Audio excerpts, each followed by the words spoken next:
This is the White Coat Investor Podcast, Milestones to Millionaire, celebrating stories of success along the journey to financial freedom.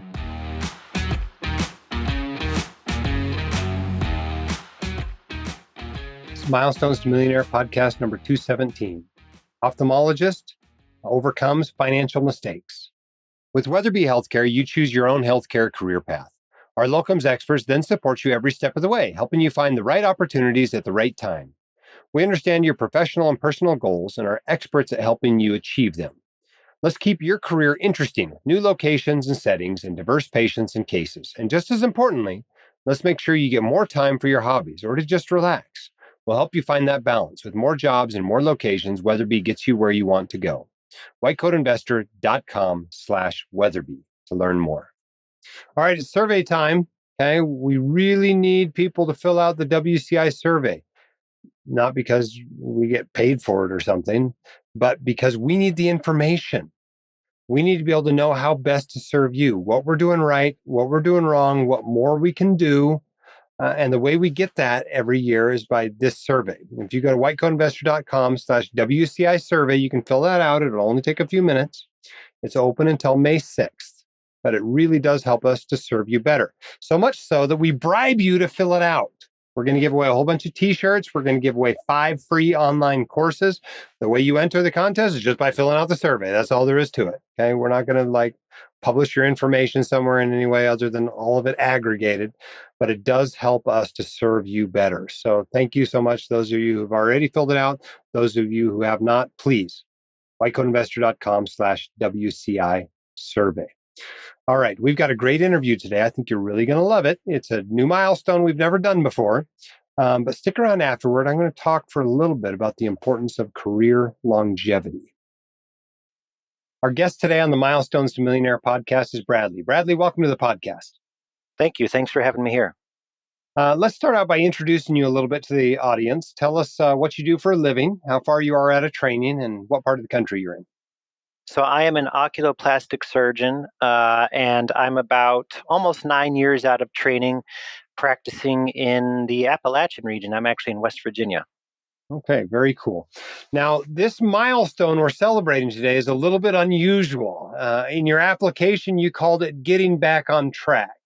And after talking to you before we started recording, I realized you're just cleaning up some messes, some mistakes you made, and getting your financial life in order. And so I think it'll be a great milestone. This is something all of us probably, maybe not all of us, a few people have really knocked it out of the park. I did not. I made plenty of mistakes early on. But lots of people found the White Coat Investor as first-year medical students and never made any financial mistakes at this point. But most people have screwed a few things up and have had to recover from that. And so I think this would be really good to talk about some of the things you did and how you clean them up later. So you mentioned that you had a disability insurance policy that maybe wasn't the best. Tell us when you realized that and what you did about it. Right. So I initially acquired this disability policy in residency because a salesman came to me and told me I needed to have this disability policy. And so I got it. Honestly, at that time of my life, I was probably more focused on learning how to become an ophthalmologist than I was on what kind of disability insurance I had. And so I just thought that that's what I needed to do. And in the last, probably 3 years or so is when I started realizing that that was not an appropriate disability in policy. It didn't have specialty-specific coverage or own occupation coverage. And as I started learning more of those terms and what those things meant for me and my family, I realized I needed a better policy. And working through the WCI recommended brokers, I was able to find a much better policy and actually at a much better price. Yeah, this is the part that's wild to me, right? Typically, if you buy a policy 9 years later, it's significantly more expensive. So this one you had was a terrible policy at a terrible price, which is pretty appalling out there and kind of demonstrates how the industry works sometimes, selling you whatever pays the agent the highest commission, most likely, I presume. Mm-hmm. And kind of related to that error, I would also say actually is I was working through a so-called financial advisor at that time who ended up being an insurance salesperson. And, I just kind of Yeah, put a I've made lot of, that mistake. You're not right, alone. right. I put a lot of trust in that person to make the right decisions. And even as I worked through fellowship and beyond the end of my fellowship training, I realized even when he was no longer with that company and was working with a completely different company, he was still very sold on the process of not focusing my funds towards student loans and having that bad disability policy. He didn't understand what a backdoor Roth IRA was. And he just ended up giving a lot of advice and eventually leaded to me firing him. Yeah. So you got a bad advisor you need to fire. Tell us a little bit Yes. about that process. I mean, a lot of people email me and they're like, how do I do this? What did you do to fire your advisor? I suppose it varies with different personalities, but for me, it was quite easy. I just emailed him and said, I don't like the advice you're giving me. We're done. And that's pretty much all there was to it. He told me, well, good luck, doing this on your own. And I said, I have no worries. I've spent a lot of time learning about this now that I'm no longer a resident or fellow, and I felt very comfortable making these decisions on my own. I could tell that he didn't have a lot of confidence in what my plan was going forward, but I think I've demonstrated to myself that we've been very, very successful. Yeah. Well, this is super frustrating, right? I mean, we're talking about mistakes you made. It's not like you didn't try to do the right thing. You went and tried to get financial advice. You paid for financial advice and you were given bad advice, Yes, which is super frustrating, right? It's not like you just made these mistakes on your own. right. You made these mistakes with the help of a professional. Yeah, Pretty wild, huh? yeah. All right. Well, let's talk for a minute about the student loan issue. And presumably, I don't know if you got advice on this from that particular advisor or not, but you realized that maybe you hadn't managed them in the ideal way. Right. So, a little bit of timeline. When I was graduating from medical school, the whole idea of PSLF was just coming out. And so, upon graduation, we really weren't being advised on what that even was or how that process might work. And towards the end of my residency and then fellowship training, I made the decision to refinance my student loans, thinking that that was the correct thing to do to get that lower interest rate and get everything under one house and start getting it paid off. What I didn't realize is that PSLF was even a thing. And now looking back on that, I really could have done the PSLF route. I'm in an academic position now, always wanted to be, and probably always will be. And I could have had a very significant chunk of my student loans forgiven. But here we are now on the back end of learning from that mistake. And, when I started paying attention to why those student loans just weren't making progress is when I was reminded actually about the white coat investor from one of my residents, actually. And that's when I started really paying attention to the message you all send out, getting a plan in place. And then within about 3 years after that, they were gone. Very cool. How much did you have when you came out of training? Do you So when remember? I finished training, it was a little over 400 at that time. Wow, a lot And of money. A lot of it money. was, and I'm embarrassed to say that it probably took me about 3 years to realize, hey, this just isn't working right. And then, so once we got that plan in place, it was about 3 or 4 years, at which time there was still probably a good 350K left. Yeah. So, I mean, this happens to lots of us. We make mistakes, sometimes with more money, sometimes with less money. How have you managed to forgive yourself for making these mistakes?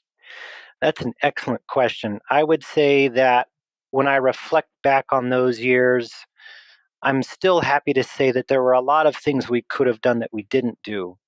We didn't let ourselves, I should say, buy a house that was way more than we should have been in. We weren't throwing money at a lot of things that we really shouldn't have been buying. Yes, between my wife and I, we both got new cars when I started my attending job. And yeah, maybe we could have done a couple things differently there, but we focused hard on getting those paid off.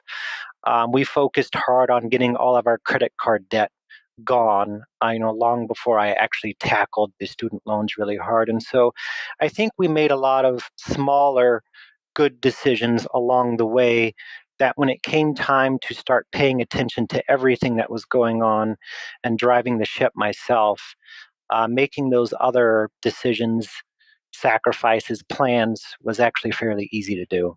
Yeah. And there's lots of mistakes out there you haven't made too, right? I don't hear anything about selling low in a bear market. I don't hear anything about buying No. some whole life policy you didn't need. I mean, there are plenty of mistakes you didn't make. So you've done lots of things well along the way. So this process of becoming financially literate, tell us what you did to try to, figure this stuff out so you quit making these mistakes. Well, as I mentioned, it was actually one of my residents who had reminded me about the white coat investor. And I'd heard of it before, but didn't really invest the time in learning that stuff myself. But when he reminded me that it was out there, it was at a time when I was feeling very, very frustrated about my student loans and my financial advisor at the time.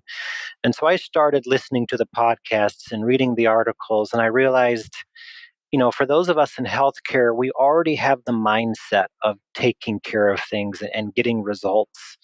And we're smart enough people to do that. And so when I started developing this plan on my own, putting a lot of things on automation, I realized that at the end of the day, it really wasn't that difficult to get these financial barriers behind us. Yeah. Okay, there's somebody out there sitting there, thinking they've made a financial mistake or listening to yours and realizing they're making the same mistake. And they're a little bit scared. They're a little bit frustrated. What advice do you have for that person?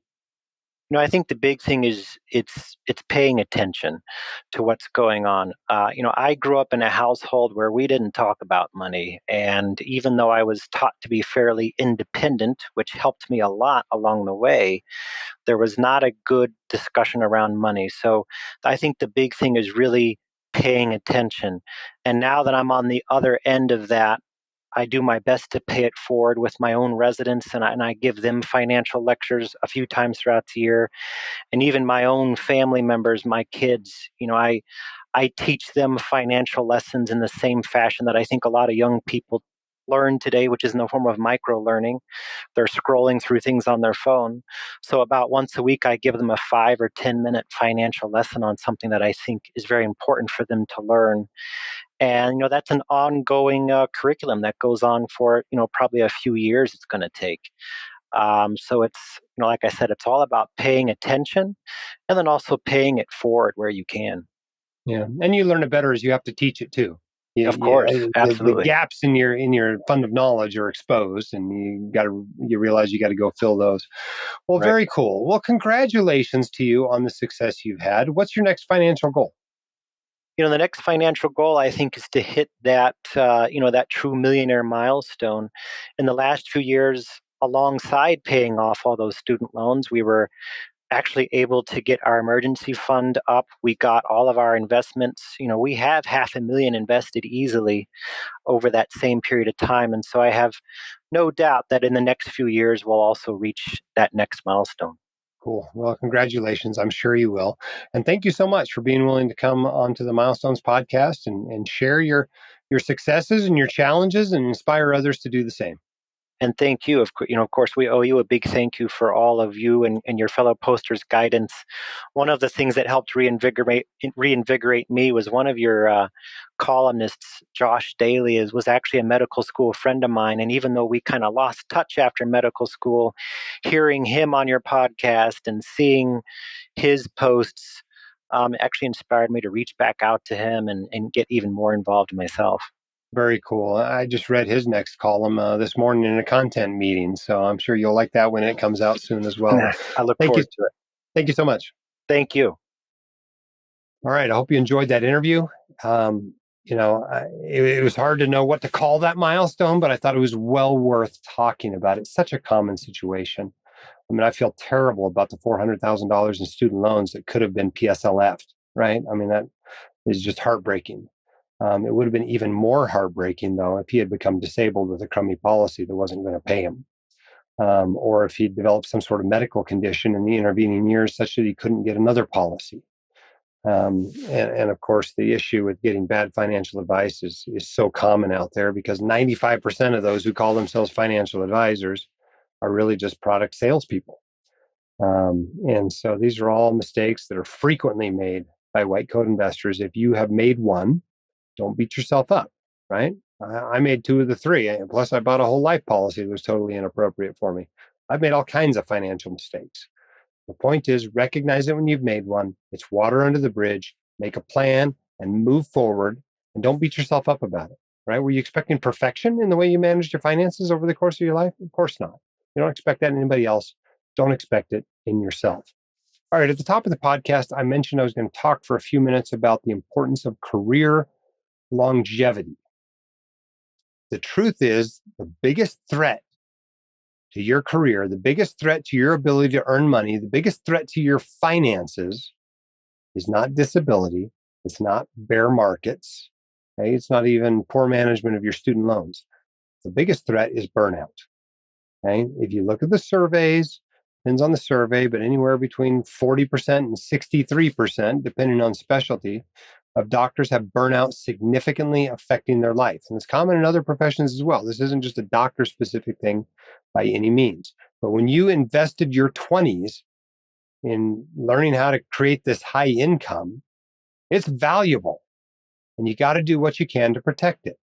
Okay? It doesn't matter if you are a pediatrician instead of a plastic surgeon. If you can manage to keep it together for 20, 25, 30, 35, 40 years instead of 8, you're going to come out ahead financially. Okay? That plastic surgeon might make more for 8 years before burning out, but will also end up paying a whole bunch of money and taxes and just not having as much time for compound interest to work on the savings.